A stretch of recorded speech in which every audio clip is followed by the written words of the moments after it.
Hello and welcome back to another episode of LMScast. My name is Chris Badgett, and in this episode we have a special guest, Kamila Gornia. How are you doing, Kamila? I am great. Thanks for having me, Chris. Yeah, Kamila is a really interesting case study and somebody who's built a strong brand online. She's a course creator herself, trainer of people. She puts on Masterminds and helps other entrepreneurs who are looking to build an audience, to gain authority, or if they already have that, to grow even further through lots of different methods.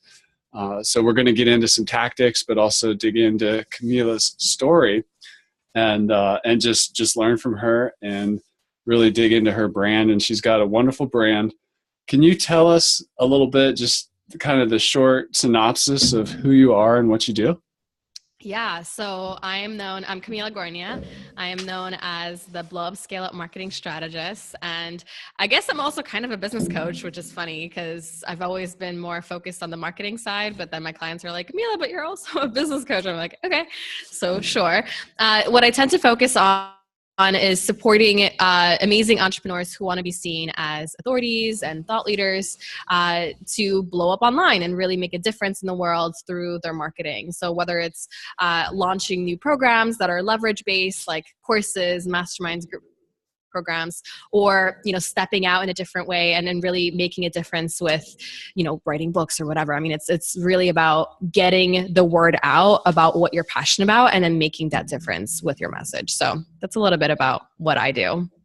That's awesome. Well, help clarify. I think that's an interesting point. Sometimes when we're doing something, our clients or our customers or our tribe ask us like, while you're here, can you also help me with this other thing? Mm-hmm. So what do you mean by you're more on the marketing side, but people ask you for business coaching advice? Help delineate the difference there.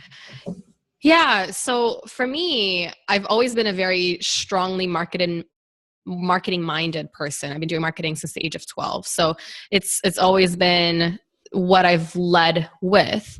Now, when I started working with clients, obviously we focus on the marketing side, and then somehow we would start talking about, pricing and creating offers. And for me, the biggest thing that I kind of realized is the fact that I just love to be creative when it comes to marketing.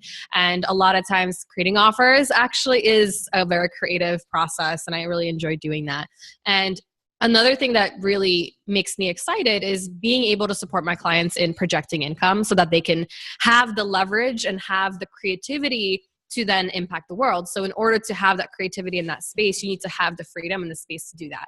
Now, if you're desperately trying to make money, you're not going to be able to be in that mental space of having more creativity in your mind, right? So money is a big important aspect in like projecting income and like who you're working with. How is that all structured in your business so that you can increase your profits and just get more people to, just get more sales so that you can then create these other things that you want to be creating. So it's kind of come hand in hand. And that's a lot of what my clients actually ask me for is like, how do I actually structure my entire business, what my business model is? And I look at it as a creative, activity, creative kind of process that we go through. So I guess it's a business coaching thing because it has to do with pricing and offers and business structures and stuff. But because I look at through the lens of marketing and through the lens of let's impact the world, let's change the world with whatever it is that you're passionate about, I kind of look at it, a little bit differently, I guess. I love that. And one of my favorite words is just the word integration. Mm-hmm. And to integrate the business mind and the artist mind, sometimes those things are seen as, oh, you can't be both. But really the true power comes from combining both. Like you said, a starving artist actually needs a little money and elbow room to be creative. And right. They work hand in hand. So I really like that point that you make about that.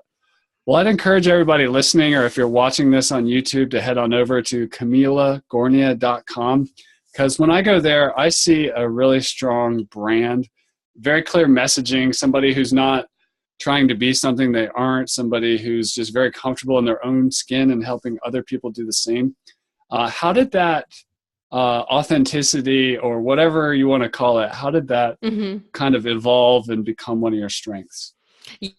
Yeah, so that's a really good question. It's funny because I've always struggled with Even when I was younger, I've always wanted to be liked and I've always wanted to just be accepted. So I'm an immigrant. So I actually moved to America when I was 13. And that was a big part of what supported me in not being myself, because you need to assimilate and you need to make friends. And in order to make friends in middle school, you have to be a very certain, like you have to act a very certain way. You have to speak a very certain way. So I worked really hard to get rid of my accent, and I worked really hard to get rid of the things that I was interested in, which where it could be considered a little dorky. So I'm like, okay, well, this is not going to support me in making friends. This is not going to support me in like having a social life. So I decided to strategically create a persona of myself, of a person that is more likely to be liked. And I kind of got into not the best crowd. I would say I started partying pretty early, and I did it because it didn't necessarily feel right. I just wanted to, be accepted. So I did that for several years, actually, up until I was 21. And when I was 21, I actually got in a car accident, and it was on my 21st birthday, which was crazy. And I got in that car accident. I was sitting in the passenger seat. My friend was driving. We got hit by a drunk driver. I was after my night of partying, and my head had hit the windshield, and like I could have, and the ER, I didn't go to the ER, but the the doctors or whoever those people are that like come and tend to you when you've been in an accident, they're like, do you want to come to the ER? Like you could, if you had something happen in your head because you hit your head, like you could die. And I'm just like, oh my God, what is going on? I could die. That was terrifying to me. And I started I basically started kind of evaluating my life and seeing, okay, well, there were certain things that were happening in my life that were making me question if I'm on the right path, even prior to that moment. And it all kind of culminated in that event where I really needed to start looking at my life and seeing, why am I going about my life in this way? What am I giving up? And if I was to die right now, would I actually feel like I've lived the way that I am meant to live? And the question was no, right? I didn't feel like I had any deep relationships with people. I felt like I was always putting up walls, and I felt like I was always showing up as somebody that is not actually me.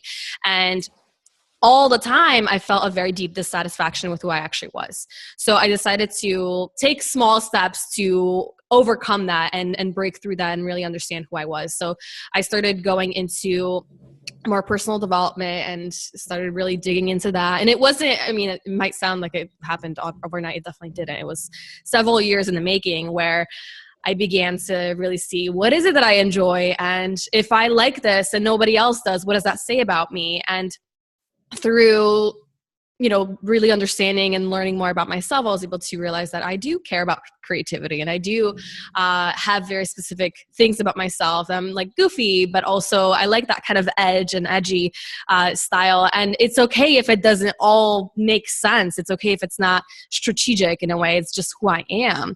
And through that, I was able to basically see, like, if somebody comes up to me and they are a hater and they say something negative to me, it actually ended up not affecting me as much, because I knew I was being myself, versus when I was trying to have this mask on and be this person that was the ultimate goal was to be liked by everybody. When a hater would come around, which happens quite often just in general in life, and they would say something negative, that's when it really affected me, because it meant to me that my mask wasn't perfect, that there was something that I strategically didn't place in the right, like it wasn't organized in the way that it should have been, because the goal was to be liked. So when I flipped that and my goal became to just be myself, I became more resilient. I became more just happy and content with who I actually was.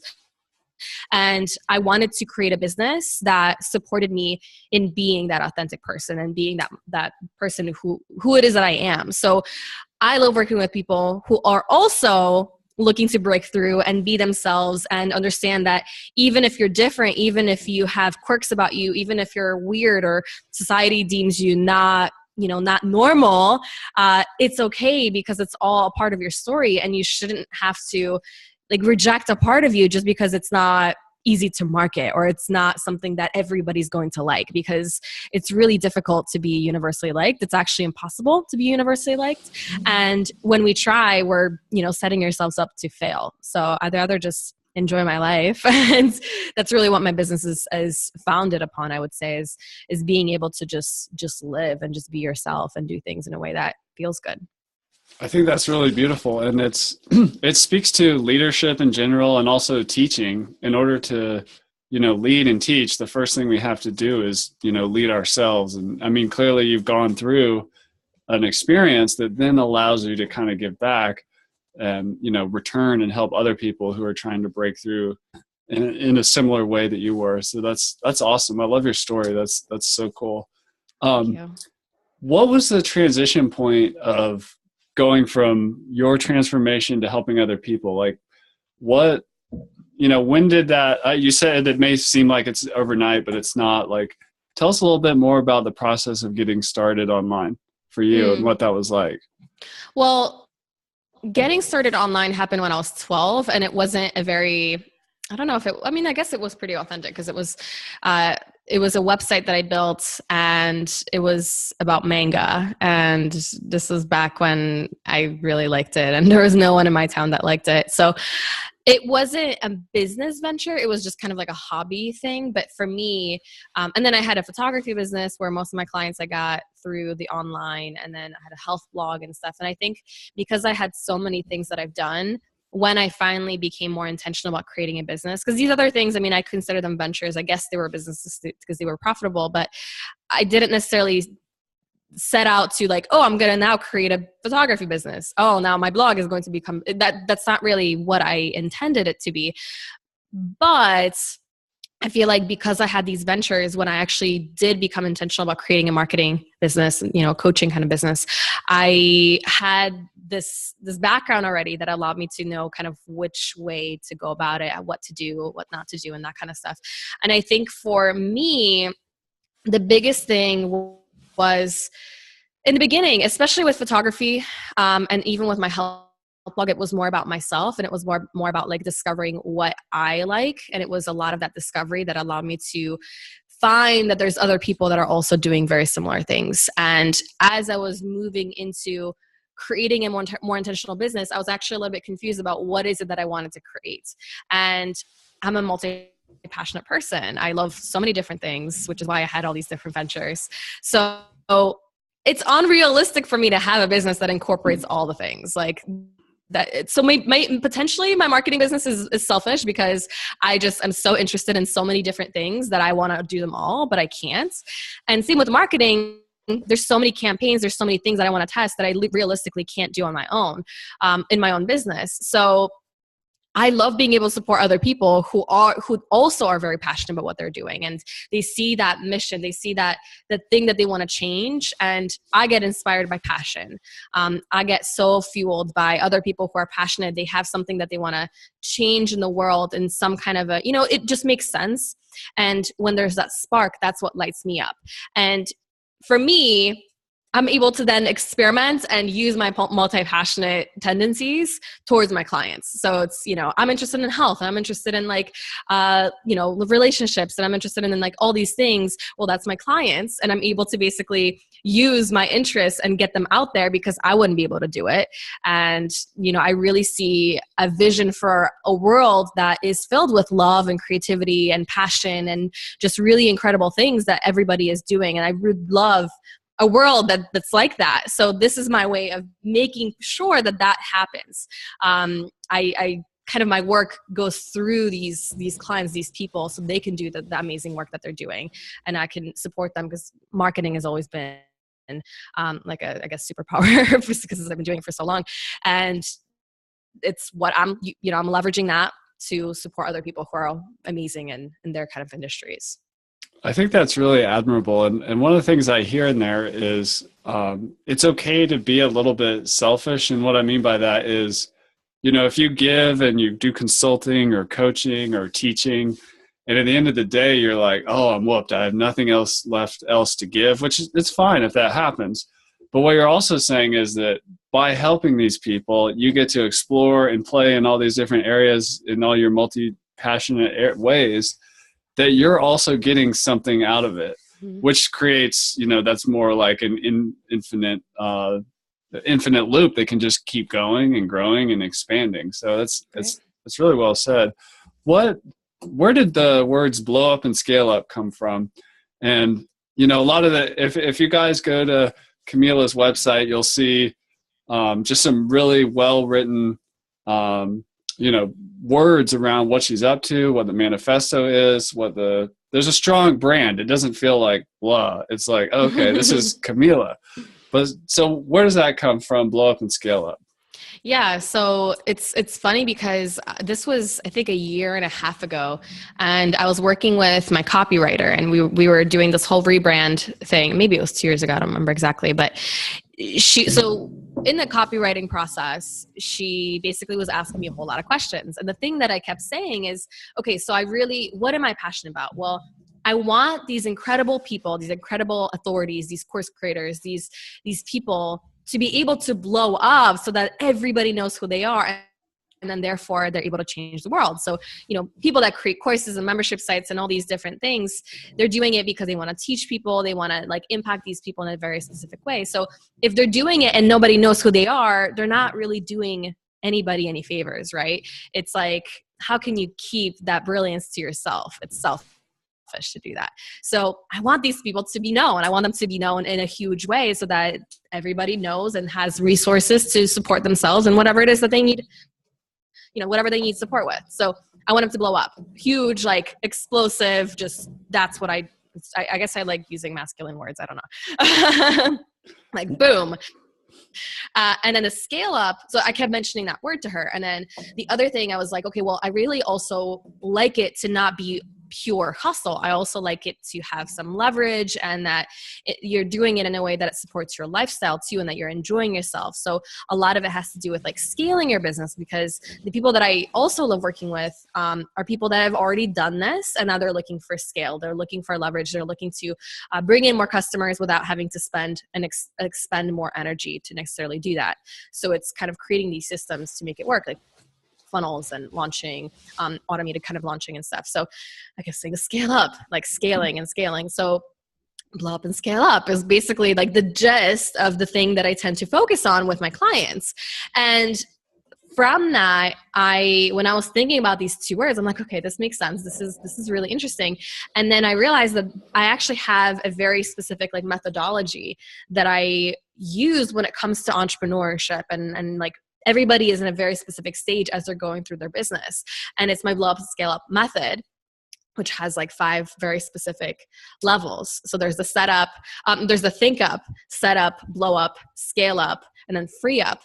So there's 5 levels, if you will, for a business owner or business to go through. So it's been really cool because while I fueled it, she was able to capture that and see like, Kamila, you keep saying these words, what does that exactly mean?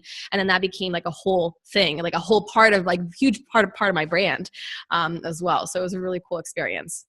That's awesome. Well, how did you get to that point where you decided you wanted a copywriter or needed a copywriter? Where did that come from? A copywriter was actually my first hire because when I was starting this business, I knew that obviously you need to make sure your copy is solid and all that good stuff. And I didn't really consider myself to be a very good copywriter. You know, like I'm okay with writing. I don't love it necessarily, but whatever. So when I was creating my website for this business, and you know, there's a lot of resources. I took a course on writing copy, as many people have. And I was going through this process to write my copy. And I mean, the copy that I wrote was great. Like everybody was shared how incredible it was and how much it resonated for them.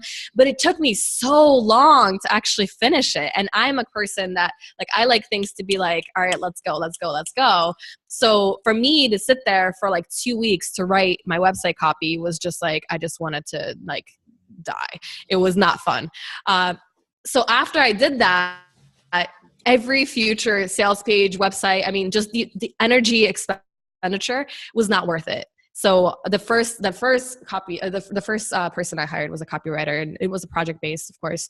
So she wrote my sales page, and then when we were doing a rebrand, she redid my entire website copy, and it was so much better because even though I can I know a lot of like about technology and all that good stuff, and that doesn't take me as long as writing. But I feel like because I was able to work with a copywriter and she was able to capture what I said and like the exact words I was using, just making them sound a little bit more sexy, and the flow was already proven. For me, just to learn these proven systems, it would take too long. But the cool thing is, because I'm so integrated and like I'm so into marketing, even though she was doing these things, I was able to capture what she does, and it in turn turned me into a much better copywriter now. So like there's some sales pages that I will write myself. Depends on my time, like how much time I have. But all my emails I write myself, everything, like all my social media posts I write myself. So for me, it was just like a part of the learning, I would say, and really making sure that, do I really want to spend 2-3 weeks on writing a sales page when I could focus that time on something else? And the question was, I'd rather just hire it out. That's awesome. That's awesome. Well, when you look at other entrepreneurs, or just imagine a course creator who's trying to make it online, or somebody building their first membership site, in your experience, what's getting in the way, or what's holding people back in general, or at one of the specific 5 levels? Where do you see as the biggest kind of hurdle to get over for a lot of people? Well, I think it really depends on the person, because, a lot of people are stuck in the thinking stage where they're still like, okay, well, it has to be perfect and I have to do like, what is it going to be? And most people actually stay stuck in that think up stage, and they're just there because they're not great at taking action. And, until you actually commit yourself to taking consistent action, you're never going to get out of that space. Because even for me and for most of my clients and for myself too, it took a couple of courses before I was actually able to like have a solid one and be like, okay, I'm actually really happy with this, and like the launch is going to be great and stuff. And it wasn't perfect the first time around. It wasn't perfect the first couple of times. So I feel like a lot of people are trying to make it perfect the first time around, and then because of that, they're never happy, and then they don't want to put it out there in the world. Where in fact, the reason why people are taking courses, it's to have a transformation of some kind, to learn something. It's not to have beautiful design and looking at the beautiful slides. That's not why people are doing it. I recently launched a new program, and one of the students was like, Kamila, how did you do this? And like, what did you use for these slides? And what did you use for this? And the setup, I'm like, why are you asking me these things? You need to like actually create something first and get people through it. And this is like my 20th course. Like this, it wasn't the first thing that looked like this. The first thing was like random PowerPoint slides, and there wasn't anything fancy about it. So I feel like a lot of people are kind of stuck on that because they sign up for these amazing, beautiful courses where people have huge budgets, and they use that as the benchmark for, excellence, when that's not really the case. So that's one of the big ones. I think another one too is a lot of people struggle with feeling like they're a fraud because, well, there's so many people that are doing what I'm doing or like what I want to do. And what do I really have to say about that? Like, who am I to even like want to teach people about this? It's been done before. I'm like, what if they find out I actually don't know what I'm talking about? What if they find out that I don't, I'm not, whatever. A lot of these kind of limiting thoughts and beliefs that come up about worthiness are very, very common, and feeling like, oh, I'm not really an expert enough. I've only been doing it for a couple of years or like a year or whatever, where in fact, like you're probably going to be teaching people that have zero experience. So yes, you know a lot more, and you can therefore teach people. So, and also through teaching, you're going to be able to like really zone in on how, like what your theories are and opinions and like your framework, because, in the beginning, you're going to have to go through a process that you use, but then things are going to get even more specific. Again, it is rooted in taking committed action. So a lot of people tend to be stuck in that kind of space. And I think the last one too, is just not knowing how to grow and like having a bigger picture for it. So they think that, okay, well, this sounds cool, maybe I'll do that. But then because there's a lack of that vision for how exactly is that fitting into the bigger picture, the strategy, they tend to kind of hold themselves back, or they do it and then they don't do it in the way that is supporting their clients because they think that, okay, well, I'm going to be promoting something that I know they need, where people actually are not going to sign up for something that you think they need. It's something, they're going to buy something that they want and they consciously know that they want. So it's kind of a different approach to that as well. So I feel like these are probably the most common ones. That's very cool. Very cool. Well, I kind of want to tap into some of your expertise for the listener and get some tactical tips and just learn from you. One of your specialties is Facebook ads. And if somebody is like approaching that scale up phase, there's like, you have an ebook, I believe, on your site about this that I encourage people to download. I just started reading it. But you talk about the 3 key things that people need. Can you tell us a little bit about that if somebody's going to go to Facebook ads? Because I think a lot of people try it. It doesn't make any money, or, it's cash flow negative, or, they try it for $100. They're scared to spend $1,000 on it. Like, what do you tell to people who are trying to scale with Facebook ads? Like, let's bring some sanity to the conversation. Yeah. So the biggest thing that I see people kind of struggling with Facebook ads is, well, the biggest thing is they don't have the strategy. So there's been people that come to me and they want my support on that Facebook ads front. And like, okay, so they're like, Kamila, I'm going to do Facebook ads and like my business is going to just blow up. I'm like, great. So what is your strategy? And they're like, well, Facebook ads are my strategy. I'm like, no. Oh, Facebook ads are not the strategy. Facebook ads are like the traffic. Facebook ads are the tactic to get the people, but where are we sending them? And then what happens? And then what happens? And a lot of people don't realize that Facebook ads are not the strategy. Like, Facebook ads are amazing and they'll support you in getting the perfect people towards what it is that you have. But if your funnel is not set up properly, if there's no funnel, of course you're not going to get sales. I mean, why would you get sales if you're not selling anything at the end of that funnel? So I would say that's probably the biggest thing from people that I at least encounter a lot, is just that lack of strategy, lack of that bigger picture of how our Facebook ads actually playing a part in this entire process. I think the other thing is a lot of people are a little bit uncertain about how much to spend and what to expect from that. So, because again, we like to compare ourselves to everything else. So we'll see somebody posting that they're getting like 12-cent leads and they're like, okay, that's my benchmark, 12-cent leads. Well, where in fact, that's not normal. That's incredible result, but that's not what happens for most campaigns. And that's not to say our clients haven't gotten that. Pretty much every client has gotten really, really inexpensive leads at one point or another, but that's not what we aim for because it's not average. So when we break it down just to simple math, like, okay, so you're launching a course. How many people do you need to get on the webinar? If you want to get like X amount of sales. And then, okay, so if we need to get these many people on the webinar, and we're expecting to pay anywhere from $4, let's say average per lead, then you need to spend this much amount of money to bring this amount of sales. If everything works, in that special, that example that we kind of lay out, which doesn't always work that way, of course. But people are like, man, I spent $100. I spent $200. I didn't get any sales. I'm like, well, of course you didn't get any sales because nobody saw the pitch. Like, that's just, it doesn't make any sense. So it's having that, it's actually not that hard to just really understand, what you need to invest. And you do need to invest a good portion to really see what you need. Now, that's not to say that you can't spend just $5 per day for a little while and like get people onto your list and have a really simple funnel with like a low cost offer or something. Like, you can totally do that. And you can maybe even break even if you're lucky. And that's awesome. And that happens for many people. But, again, it's having patience and it's being able to test and knowing that unless you're open to losing the money you're putting into Facebook ads, you're setting yourself up to not be very happy with how it's going to work because, there's Facebook ads change all the time. That's probably the biggest thing.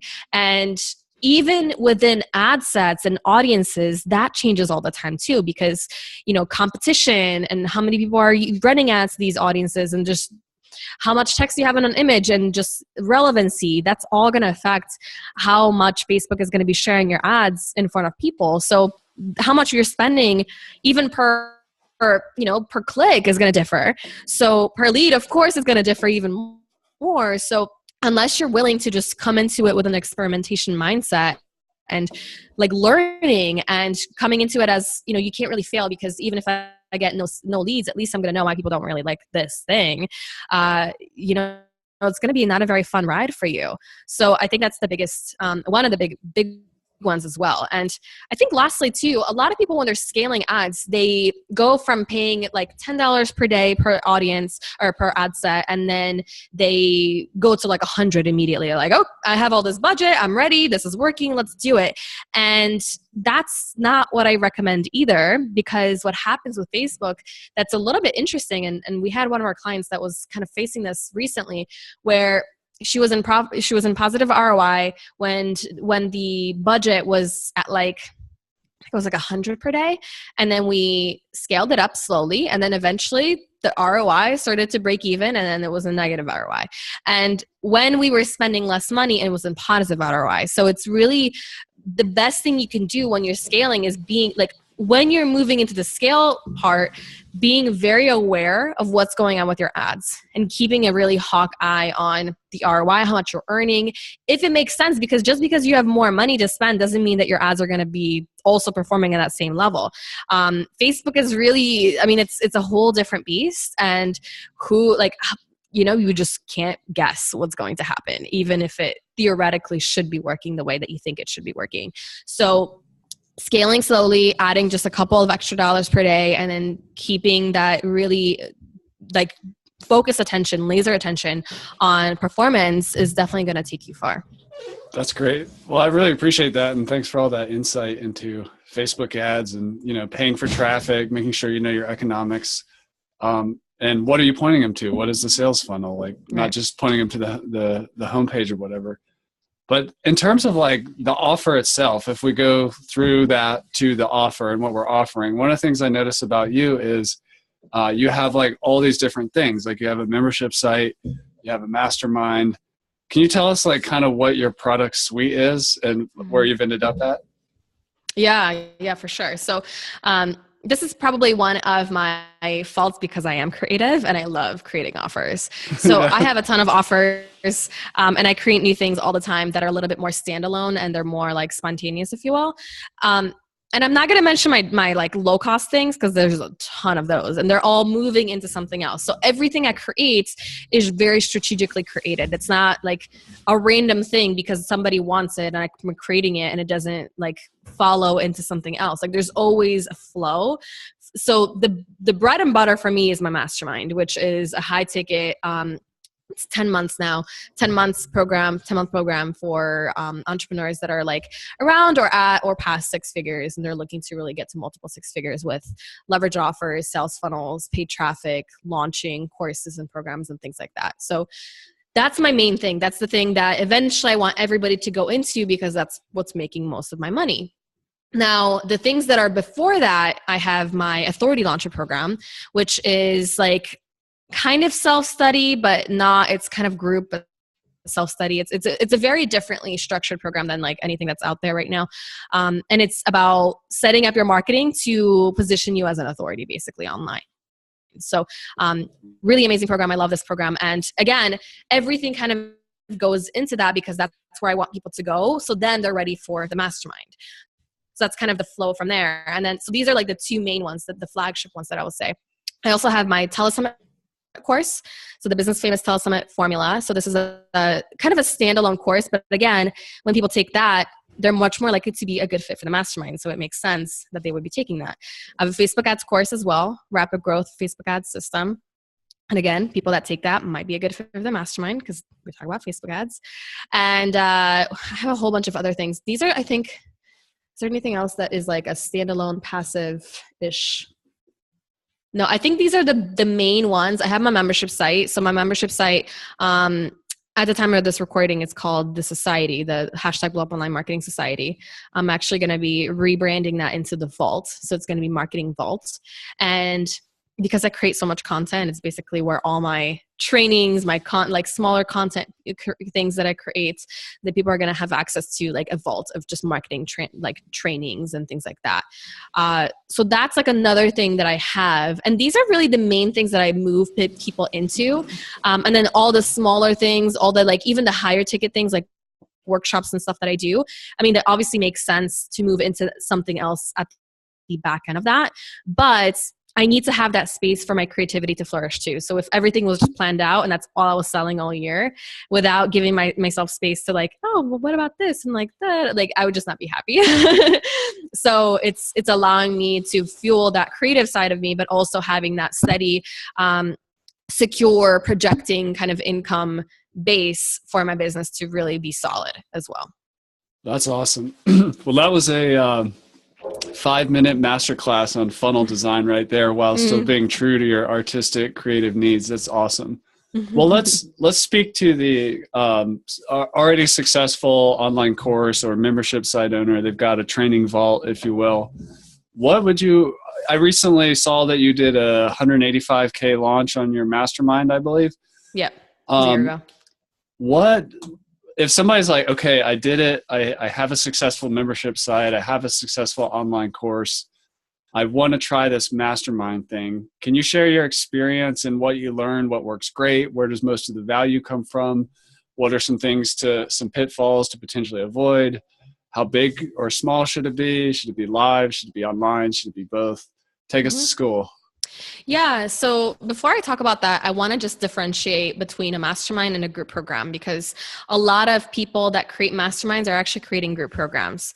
So I see a group program as something where everybody starts in a similar place and they're all ending in a similar place as well. So you're taking them through a curriculum where you're teaching people very specific things and they're all going through it together. You know, you have live group calls or online calls and like supporting them in that way. So most people are actually especially course creators, that's the next step for them versus necessarily a mastermind.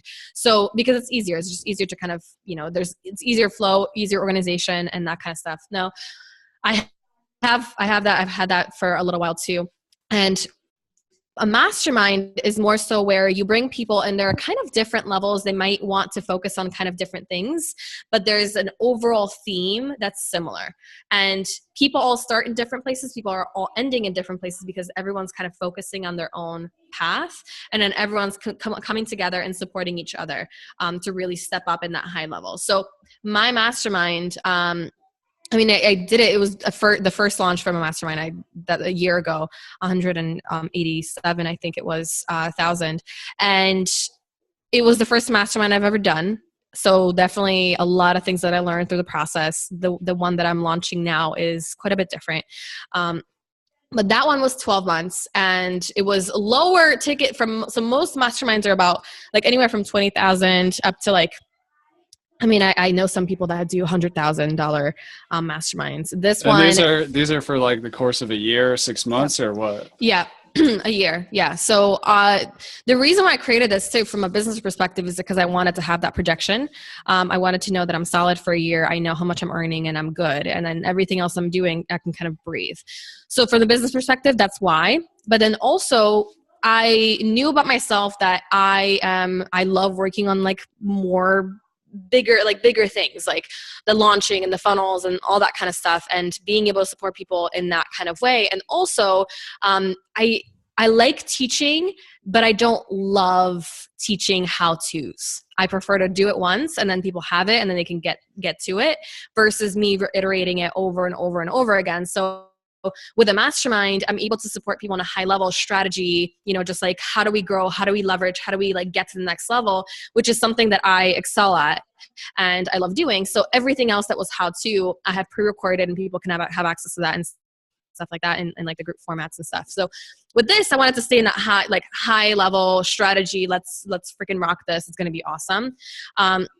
So I did kind of a blend for this one. We did, and we also included 2 in-person retreats as well for this because I wanted to have that in-person intensive kind of feel. And the reason why it was a little bit of a blend is because I included one-on-one calls with me once a month for these people. And then plus, we had a training call every month, and then we had like 2 additional group calls so people could support each other. What I learned for sure because I integrate, because I combined 2 things. I combined the group program with a mastermind. It was a little bit confusing for people, or at least that's kind of the impression I got. I mean, people got incredible results. Tons of people quit their jobs and they retired their spouse, and they just I really blew it out of the water. But because I wasn't as specific about who I wanted to attract for this. I mean, I was, but then I was kind of more like, okay, it's my first one. It's okay if you're not quite there. Let's just bring you in so that we have people. Because I was a little bit more lenient, I wasn't able to actually support people on that high level that I wanted. So some people were still in that, they should actually been in a different program versus this. So, that was kind of something that I definitely learned and I understood, and we had 2 different levels as well. So, some people were, that's the impression I got, is some people were confused about, because some people got specific features, others didn't get those extra features, and it was just confusing on communication of that, we have a group call, but it's only for these people, not those other people. So it was just what's going on? I was confusing myself. So, For this one that I'm launching right now, 1 level, very straightforward, very simple. Everyone's they know they want to blow up in that way with the scaling.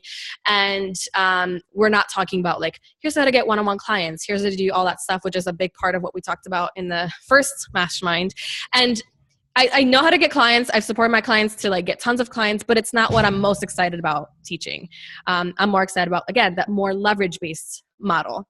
So I'm making it very clear now. I'm great, if you want support, I'll help you, but know that we're going to be focused on this. You are a good fit if you want to have huge courses and membership sites and, group programs that do events and that kind of stuff, so that you can be seen as an authority. And you know that you're going to have to run ads to make it happen. You know that you're going to need to hire a team to make it happen.